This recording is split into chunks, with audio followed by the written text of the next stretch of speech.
Kompensasi merupakan suatu bentuk imbalan yang diberikan kepada karyawan sebagai imbal jasa terhadap pekerjaan yang mereka lakukan sebagai karyawan. Kompensasi dapat berupa finansial dan non-finansial. Kompensasi finansial dapat diberikan secara langsung, berupa upah, gaji, komisi, atau bonus. Kompensasi finansial secara tidak langsung dapat diberikan seperti jaminan sosial, asuransi PHK, asuransi kesehatan, pensiun pelayanan karyawan, uang tambahan misalnya uang resiko atau bahaya, dan perbedaan shift kerja. Kompensasi non-finansial dapat diberikan berupa penghargaan, jabatan, kondisi kerja, atau keberagaman keahlian pekerjaan dengan identitas, tugas, kemudian lingkungan pekerjaan seperti kebijakan karyawan yang kompeten dan teman kerja. Adapun tujuan kompensasi, yang pertama, memperoleh SDM yang berkualitas, yang kedua, mempertahankan karyawan yang ada, yang ketiga, menjamin keadilan pada setiap karyawan, yang keempat, mengendalikan biaya program kompensasi yang wajar, kemudian kompensasi yang seharusnya memenuhi aturan pemerintah yang berlaku, kemudian penghargaan terhadap perilaku terbuka, dan kemudian transparan kepada karyawan untuk mengetahui terhadap program kompensasi yang ada sehingga karyawan merasa termotivasi. Ada beberapa jenis komponen kompensasi. Yang pertama, gaji merupakan bentuk balas jasa dalam bentuk uang yang diterima oleh karyawan sebagai konsekuensi dari kedudukannya yang memberikan sumbangan tenaga dan pikiran dalam mencapai tujuan perusahaan.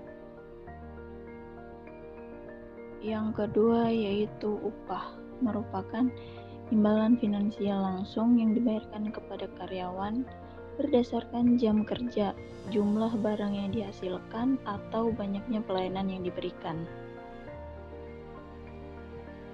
Yang ketiga merupakan insentif, yaitu imbalan langsung yang dibayarkan kepada karyawan karena kinerjanya melebihi standar yang ditentukan. Yang keempat yaitu kompensasi tambahan atau fringe benefit, merupakan kompensasi yang diberikan berdasarkan kebijakan perusahaan terhadap semua karyawan sebagai upaya meningkatkan kesejahteraan pada karyawan. Contohnya asuransi, tunjangan, uang pensiun, dan lain-lain. Terdapat faktor-faktor yang mempengaruhi kebijakan kompensasi. Ada dua faktor. Yang pertama internal, yaitu pertama kemampuan perusahaan untuk membayar.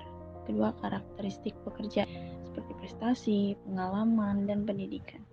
Yang ketiga, karakteristik pekerjaan, berat atau ringan suatu pekerjaan, tanggung jawab, dan kondisi resiko.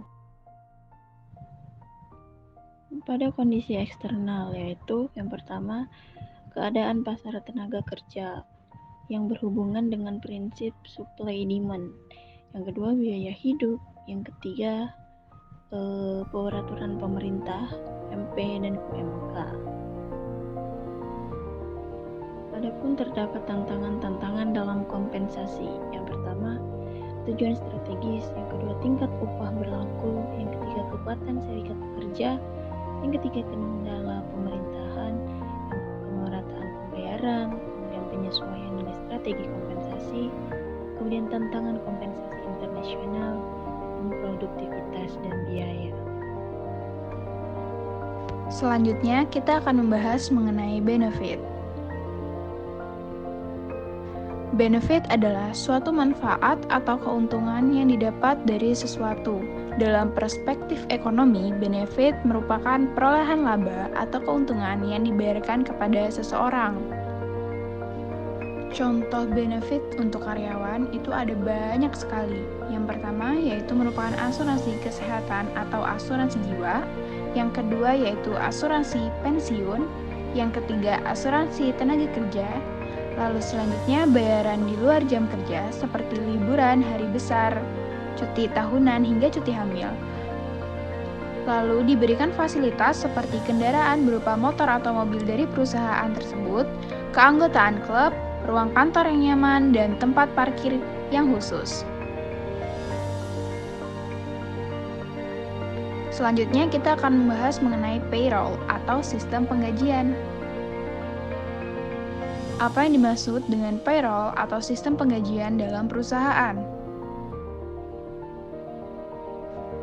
Banyak sekali yang mengatakan bahwa sistem payroll merupakan sistem penggajian yang lebih modern di zaman sekarang ini, apalagi di zaman era digital seperti ini. Payroll memudahkan bagian administrasi atau human resource dalam suatu perusahaan dalam meningkatkan gaji kepada seluruh karyawan di setiap bulannya.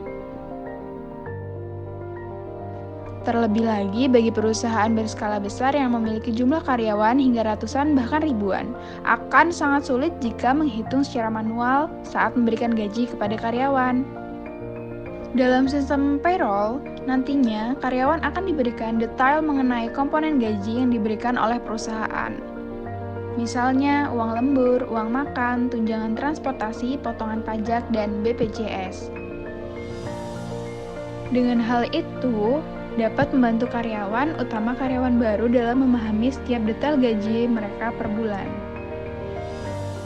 Manfaat dari payroll adalah untuk mengetahui laporan gaji bulanan dan menghemat waktu. Bagi seorang karyawan, salah satu manfaat dari payroll adalah untuk mengetahui laporan gaji keuangan tiap bulannya. Payroll memberikan gambaran yang lebih jelas kepada karyawan mengenai berapa persentase potongan pajak dan BPJS serta gaji bersih yang diterima pada setiap bulannya.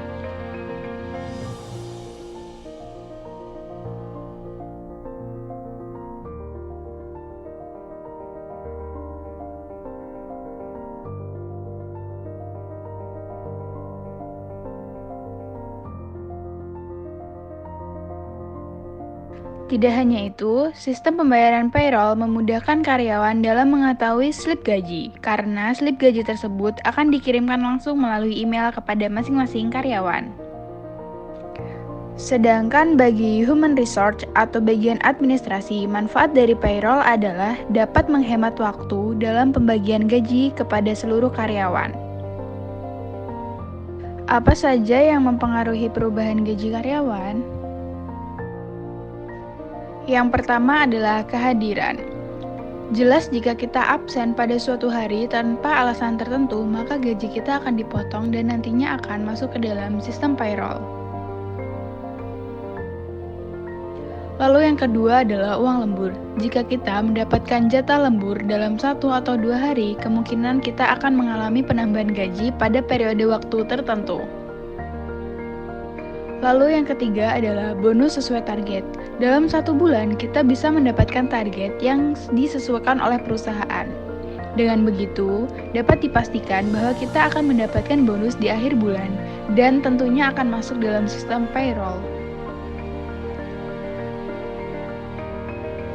Dan yang keempat adalah potongan utang atau denda. Jika kita melakukan kesalahan yang merugikan perusahaan dan dikenakan denda, maka gaji bulanan kita akan dipotong otomatis oleh sistem payroll.